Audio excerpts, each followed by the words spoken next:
Yeah, I heard a talk on Bitcoin given by the person who's known as Patient Zero in the Bitcoin world, Wences Casares. And Wences gave a talk at the Allen Company Sun Valley Conference, and he led off his talk, this is 2014, I want to say. He led off his talk by saying that, asking how anybody owned Bitcoin. No, nobody in the audience owned it, except for him. And did anybody know what it was? And a few scattered hands went up. And he said, well, let me explain to you why I own Bitcoin. And he said, and it's because I understand why you wouldn't understand it, because you all live in America. And you have a rule of law, and you have orderly governments. And in most times you have relatively low inflation and a prosperous economy. And he said, but I'm from Argentina, and my family's been there 150 years. And we've been wiped out 4 separate times by the Argentinian government, seizing our assets, nationalizing the banks, inflating us out with hyperinflation. And he said, so Bitcoin can't be touched by the government. It's a peer-to-peer, decentralized, independent network. It's a ledger that records every transaction that's public. It's immutable. And he said, so the government, if you have Bitcoin, the government cannot take it away from you.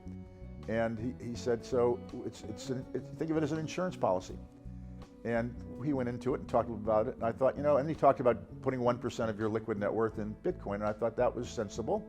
He laid out what it could do if it worked. He said then that it was very risky, because then it was about $200. But I bought some then, and I bought a little bit more over time, and it became $500. And then I stopped buying it. And I didn't buy it for years until just the spring of this year. It hit a $66,000 high price. And then in 4 weeks, it was in half. Now, Bitcoin has gone up on average 170% a year for the last 11 years. Now, but that's not every year, it's just an average. It's gone down 3 different times by more than 80%. So that is, a very volatile and therefore very dangerous especially if you're levered, as you can be if you're on some of these exchanges that'll loan you 50 to 1 on your Bitcoin. But each time it's been stopped at around the low 80s level, and it's come back. And this time I started buying it again at $30,000, down from 66. And my reasoning was, there's a lot more people using it now. There's a lot more money going into it in the venture capital world. There are a lot of people who are skeptics who are now at least trying it out. And I thought maybe 50% is a good stopping point for it. But if it goes back down to 80 or 85, I'll buy it all the way down. Well, it did stop right around 50% and slowly started its way back up again. But I bought a fair amount at the $30,000 range, and have been adding to various Bitcoin-related investments since then. So there's a company that that we own in our income fund called Stronghold Digital, which is a Bitcoin mining company, where the CEO owns 35%. It looks like they could make $6 to $8 in a couple of years, and they're a very low-cost miner of Bitcoin.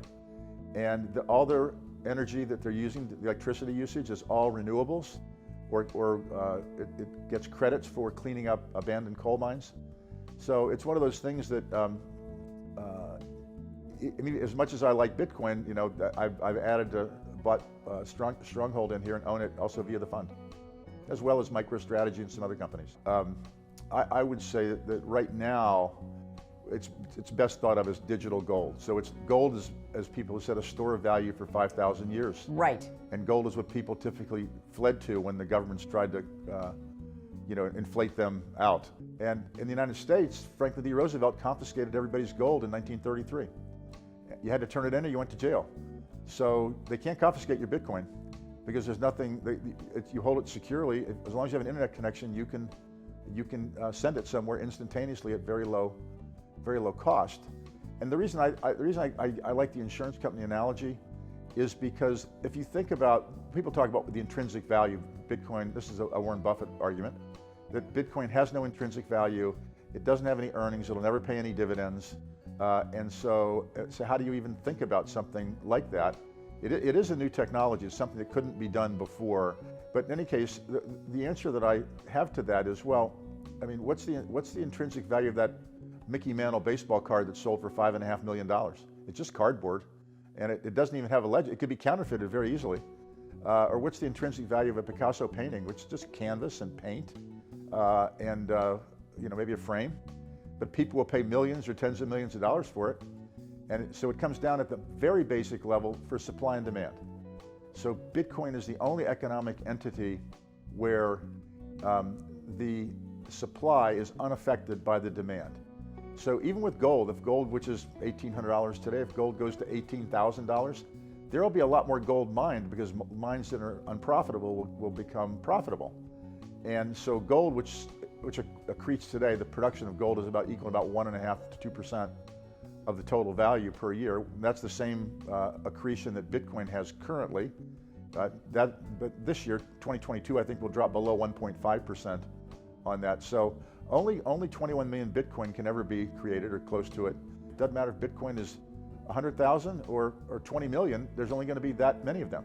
So all you have to really believe is that the demand for Bitcoin will grow faster than 1.5%, over the next number of years, and the price inexorably will go up. So I've only recently been allowing myself to be described as a Bitcoin bull.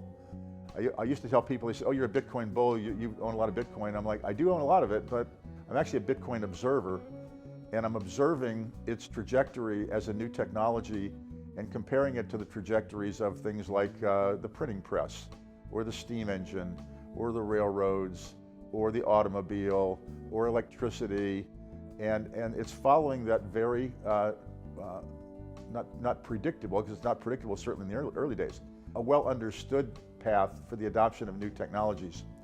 And I think it was Stan Druckenmiller said earlier in the year that, and now he owns Bitcoin, by the way, but he said that Bitcoin was a solution in search of a problem. And what I've found amusing about that is every new technology is a solution in search of a problem. Because you have a new technology, then you try and figure out what you're going to do with it. And so, when we created the internet, what are we going to do with that? So the Defense Department had good uses for it, but it was tough for other people to see. But now everybody can see what the value of the internet is. Same thing with the internal combustion engine, which was very dangerous and all, but now that's taken over the world, and now we're going to move to electricity. So all kinds of technologies have to grow into their potential. And Bitcoin is, I guess if you want the theoretical answer to the question, is that's the work of Brian Arthur, Santa Fe Institute, and Stanford, who is kind of the leading authority on what he calls increasing returns economics and what he calls lock-in and path dependence in the economy. So his basic idea is that when technologies reach a certain dominance and they're the leader, it's almost impossible to dislodge them, even without a very superior technology.